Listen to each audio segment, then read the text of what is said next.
மதுரை மீனாட்சி அம்மன் வந்து அவங்களுடைய பிறப்பே பார்த்தீங்கன்னா ஒரு அமானுஷ்யமான ஒரு பிறப்பு. 3 வயதுல 3 மார்பகங்களுடைய தோன்றிய குழந்தை, பிறந்த குழந்தை இல்லை, தோன்றிய குழந்தை. அந்த ஆக்ஞா சக்ரா நம்மளுக்கு வந்து எப்போ இந்த ஆக்ஞா சக்ரா ஓப்பன் ஆகும் அப்படின்னா, நம்மளுக்கு ஈகோலாம் அடங்குனாதான் அது ஓப்பன் ஆகும்.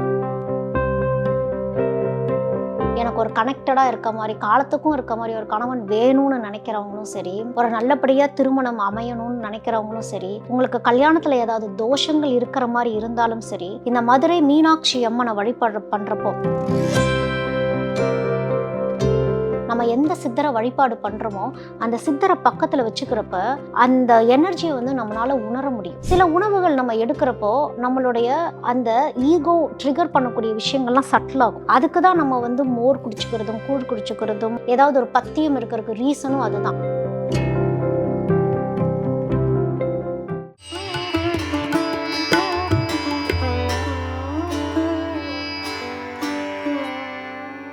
பிரணவ மந்திரம் நேயர்களுக்கு அன்பு வணக்கம். தொடர்ந்து நம்ம சேனல்ல நிறைய ஆன்மீக பதிவுகள் பார்த்துட்டு வரோம். அந்த வகையில ஆடி மாதம் அப்படின்னாலே அம்பாளுக்குரிய மாதம்.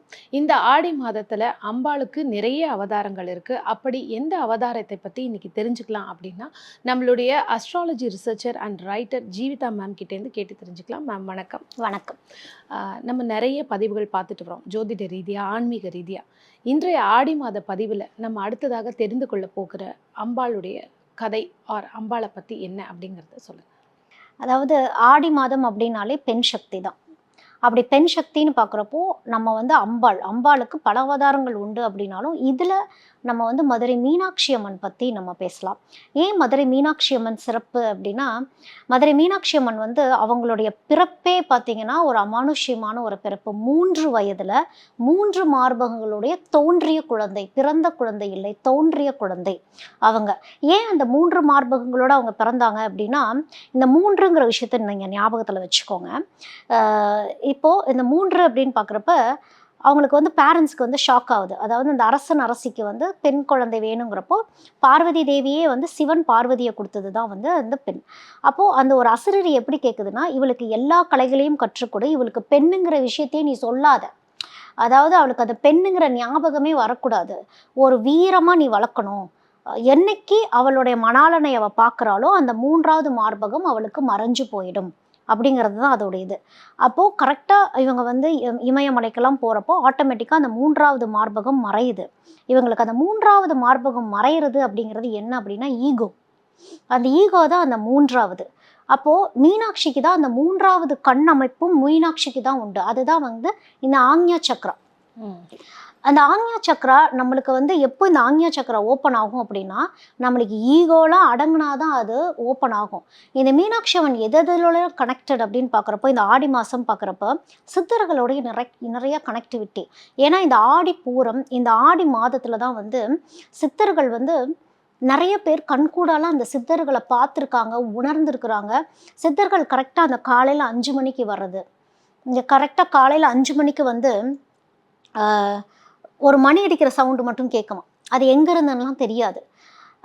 இப்போ இந்த சித்தர்கள் அப்படிங்கிறப்போ இது ஒரு ஆன்மா கனெக்டிவிட்டி அப்படின்னே சொல்லலாம்.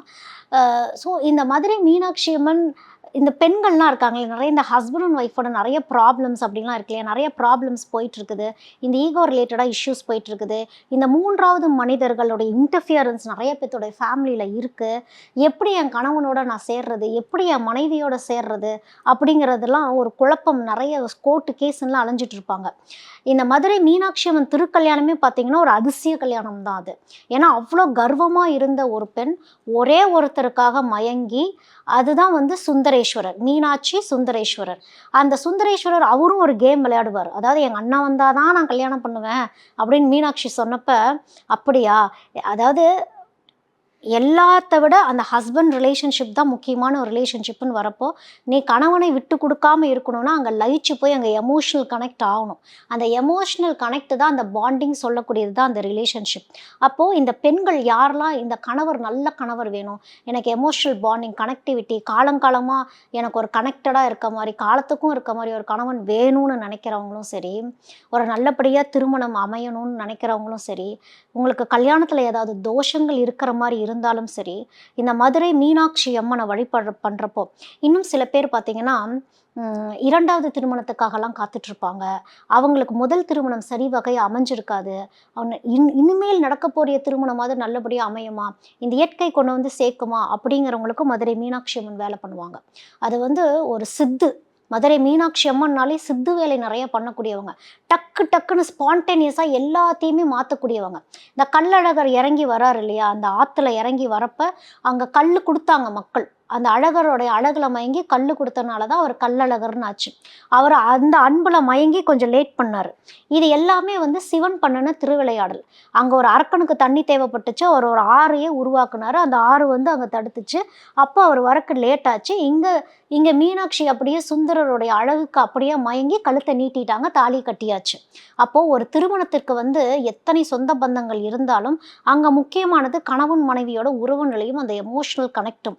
உங்க 2 பேத்துக்கும் ஒரு அண்டர்ஸ்டாண்டிங் இருந்தாலே நேரம், காலம்ங்கிறது முக்கியம் கிடையாது. அது வந்து அதனால தான் வந்து காந்தர்வ கல்யாணம், இந்த காதல் கல்யாணம் இதுக்கெல்லாம் நேரங்காலம் பார்க்க தேவையில்லன்னு சொல்றதுக்கு ரீசனுமே அதுதான். மனம் எப்போ ஒத்து போச்சுன்னே நமக்கு தெரியாது. அந்த மனம் ஒத்துப்போன நேரமே திருமணத்துக்கான நேரம். அதனால தான் வந்து காதல் திருமணங்கள்ல நேரங்காலம் குறிப்பிடுறது கிடையாது. அப்படியே இப்ப லவ் பண்ணிட்டு இருக்கிறவங்க, ஏதாவது ஒரு மிராக்கிள் நடந்து எனக்கு ஒரு திருமணம் நடந்துராதா? இது சரியா வந்துராதா? உங்க லைஃப் பார்ட்னர் சரியான லைஃப் பார்ட்னர கரெக்ட்டா கொண்டு வந்து நிறுத்துறதும், இந்த மதுரை மீனாட்சி அம்மனுக்கே உரிய ஒரு ஒரு தனி ஒரு சிறப்பு அப்படின்னே நம்ம சொல்லலாம். அப்போ இவங்களுக்கு வந்து அ பச்சை எல்லாமே பச்சை சூழ்ந்து புதன் சம்மந்தப்பட்டது மதுரை மீனாட்சி அம்மன் தெளிவில்லாமல்லாம் இருப்போம். அப்போ இவங்கெல்லாம் வந்து சரியான உபவாசங்கள் ஒரு வெள்ளிக்கிழமை போல ஒரு உபவாசங்கள் இருந்து பச்சை காய்கறிகள் இருக்க உணவுகள் பண்ணுறது. அதே மாதிரி இந்த ஆடி மாதத்தில் வந்து மதுரை மீனாட்சி அம்மனுக்கு வந்து காய்கறியாலேயே அவங்களுக்கு வந்து அலங்காரம் பண்ணுவாங்க. அந்த இந்த அலங்காரத்தை காய்கறி மாலை போடுறது, காய்கறி அலையா உடை அலங்காரம். மொத்தமாவே உடையே அவங்களுக்கு மொத்தமாவே ம். அத பார்க்கறதே ஒரு சிறப்பு. அதெல்லாம் நீங்க வீட்லயே அலங்காரம் பண்ணி, அந்த மதுரை மீனாட்சி அம்மனோட அலங்காரத்த பார்க்கறப்போ, வீடே உங்களுக்கு செழிப்பா இருக்கும். அப்ப அந்த 3 அப்படின்னு ஒண்ணு சொல்லணும். 3ங்கிறது முயற்சி. முயற்சி பண்ணுனா, முயற்சி திருவினையாக்கும் அப்படிங்கிறது தான் மதுரை மீனாட்சி அம்மன். அதனால இந்த தடவ வந்து மதுரை மீனாட்சி அம்மனுக்கு இன்னும் நல்லா சிறப்புகள் குடுக்கணும். ஏன்னா, லைஃப் பார்ட்னர சூஸ் பண்றது அவ்ளோ பெரிய குழப்பங்கள நோக்கி போயிட்டுருக்குது.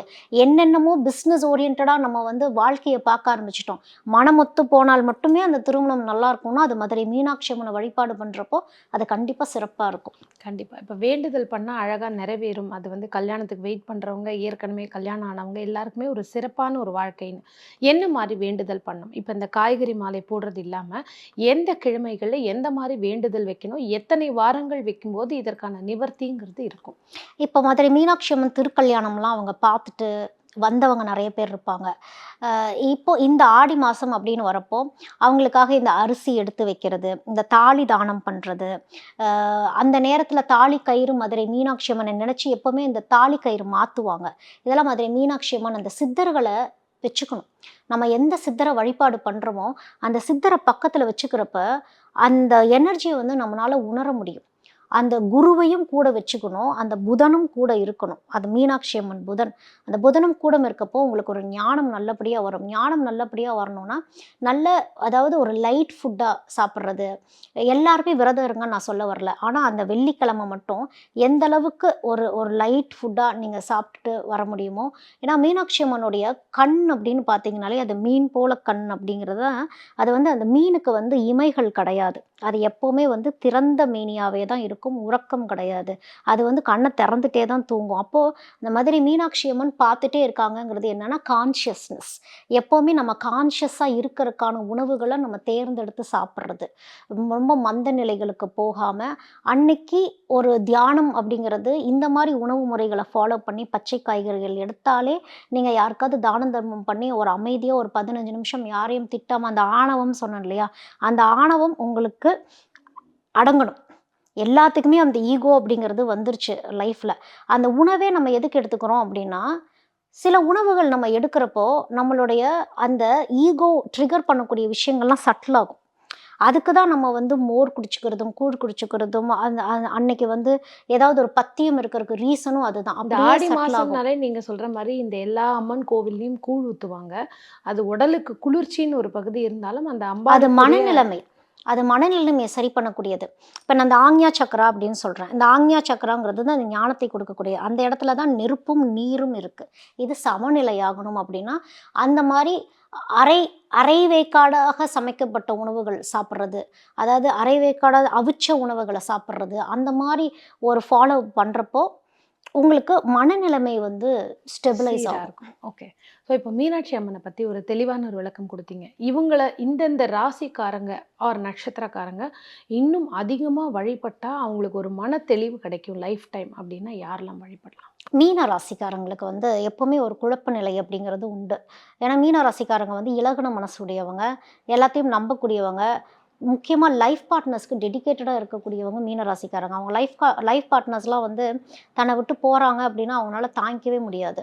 ஸோ அவங்கலாம் வந்து லைஃப் பார்ட்னர்ஸை தக்க வச்சுக்கிறதுக்கு, மைண்ட் ஒரு ஒரு நிலையா இருக்கறக்கு மீன ராசிக்காரங்க வழிபாடு பண்றது. அதே மாரி விருச்சிக ராசிக்காரங்க நீர் ராசி சம்மந்தப்பட்டவங்கலாம் வந்து மதுரை மீனாட்சி அம்மனை வழிபாடு பண்றப்ப, ஏன்னா இவங்கலாம் வந்து ஷார்ட் டெம்பர் ஆகக்கூடியவங்க. இப்போ கடகராசிலாம் வந்து ரொம்ப எமோஷ்னல் பெர்சன். அதே மாதிரி கடகராசி எப்போவுமே சித்தர்களுக்கு கனெக்டடு. அந்த சித்தர்களுக்கு கனெக்டட் அப்படிங்கிறப்போ இங்கே மதுரை மீனாட்சி அம்மனை வழிபடுறப்போ உங்களுக்கு ஈஸியாக அந்த கான்டாக்ட் கிடைக்கும். ஜென்ரலாகவே கடகராசிக்காரங்களுக்கு என்ன சொல்லுவோன்னா, முருகரை வழிபாடு பண்ணுறீங்களா முதல்ல சித்தரை வழிபாடு பண்ணுங்க. அதே மாதிரி மதுரை மீனாட்சி அம்மனை வழிபாடு பண்ணுறீங்களா ஆட்டோமேட்டிக்காக உங்களுக்கு அங்கே சித்தரே வந்து வழிகாட்டுவார்.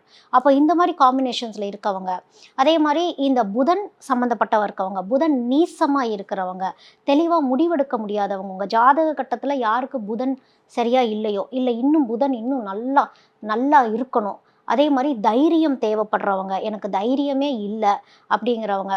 இப்போ இந்த துலாம் ராசிக்காரங்கள்லாம் வந்து ஒரு ஜட்ஜ்மெண்ட்டுக்கு தன்னை எப்படி ஜட்ஜ் பண்ணுவாங்கங்கிற மாதிரியே இருந்துட்டு இருப்பாங்க. அவங்களுக்கெல்லாம் வந்து மதுரை மீனாட்சி அம்மன் வந்து நீ யாருடைய வேலிடேஷனுக்கும் நீ ஆள் கிடையாது, உனக்காக நீ வாழு அப்படிங்கிற மாதிரி ஒரு தன்னம்பிக்கையை கொடுக்கக்கூடிய அமைப்பு மதுரை மீனாட்சி அம்மனுக்கு உண்டு. ஸோ இது போல் ராசி அமைப்பு இருக்கவங்க வந்து யார் யாருக்கெல்லாம் என்னென்ன குறைபாடுகளை அவங்க ஃபீல் பண்ணுறாங்களோ, இப்போ மேஷ ராசியாக இருக்காங்க, அவங்க நெருப்பு ராசி, அவங்களாம் வந்து வெளியில் ரொம்ப ஷார்ப்பாக ரொம்ப தைரியமாக பேசிகிட்டு இருந்தால் உள்ளே ரொம்ப இலகுன மனசு இருக்கவங்க, அவ்வளோ சீக்கிரம் துக்கத்தை வந்து வெளியே சொல்ல தெரியாதவங்க, கரெக்டாக தப்பாக சொல்லிடுவாங்க, கோவமாக வெளிப்படுத்திடுவாங்க. இவங்கெல்லாம் போய் சாத்வீகமாக போய் அமைதியாக மதுரை மீனாட்சி அம்மன் கோயிலில் இருந்துட்டு மனசை ஒருநிலைப்படுத்துகிறாங்க அப்படின்னா அவங்களுக்கு புதன் கொஞ்சம் நல்லாயிருக்கும். ஸோ புதன்னா அப்போ நம்ம ஸ்டூடெண்ட்ஸையும் எடுத்துக்கலாம். படிக்கிற படிக்கிற குழந்தைகளுக்கும் வந்து குழந்தைங்களும் எடுத்துக்கலாம். அவங்களுடைய அந்த இன்னும் யாரெல்லாம் கொஞ்சம் டல்லா படிக்கிறாங்களோ அவங்களும் வந்து வழிபடுறதுனால ஒரு நல்ல கண்டிப்பாக மாற்றம். கண்டிப்பாக. ஸோ இன்றைக்கும் பார்த்திங்கன்னா ஆடி மாதத்தினுடைய சிறப்புகள் மீனாட்சி அம்மனை பற்றி பேசணுன்னா இன்றைக்கி ஃபுல்லாக நம்ம பேசிகிட்டே இருக்கலாம். சிம்பிளாக அழகாக சொல்லியிருக்கீங்க. இந்த மாதிரி வழிபாடு பண்ணும்போது இன்னும் நமக்கு பவர்ஃபுல்லாக இருக்கும்னு. அடுத்த ஒரு அருமையான ஒரு பதிவில் சந்திக்கலாம். நன்றி.